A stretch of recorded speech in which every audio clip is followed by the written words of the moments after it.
In this video, I will be making 3-nitrophthalic acid, which I will be using to make luminol. So first I will be taking 10 gram of phthalic anhydride in a 250 ml round bottom flask.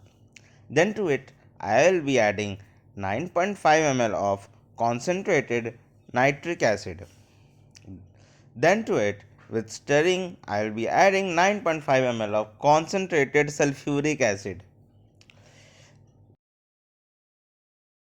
This sulfuric acid has been discolored over the period of time, but that's not an issue. The addition of sulfuric acid is exothermic, hence it's done slowly with stirring. After the addition is complete, the flask is heated on a water bath.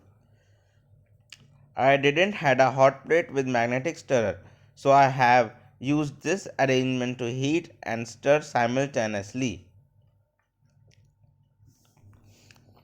After 4 hours, the reaction mixture looked like this, but still some flakes of phthalic anhydride were seen inside the flask. So this time I heated the flask on a steam bath with reflux for 2 hours, but the chunks remained. So I decided to do the workup. This is a nitration reaction in which phthalic anhydride is nitrated and hydrolyzed at the same time, but along with 3-nitrophthalic acid, 4-nitrophthalic acid is formed as a major product in this reaction. The two isomers can be separated on their difference in solubility.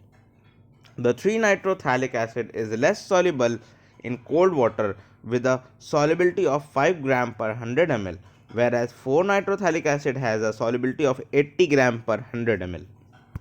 After cooling, the mixture solidifies, so I added the water into the flask and then the contents came out easily.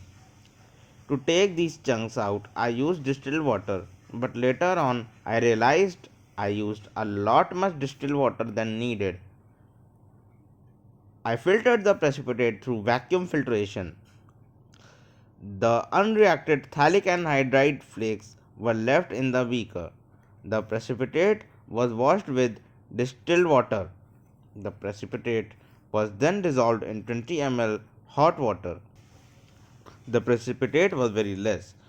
I soon realized that I had used too much water in workup. So I took the filtrate, boiled it to reduce its volume to 30 to 40 ml and cooled it in an ice bath. And lot of precipitate was formed, which was filtered off.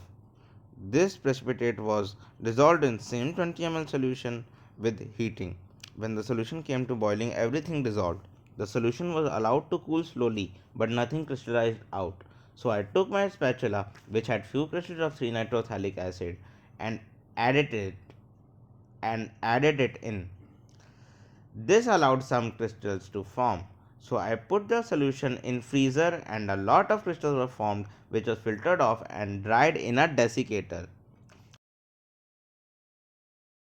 After drying, yield comes around 4.5 grams with a percent yield of 30%.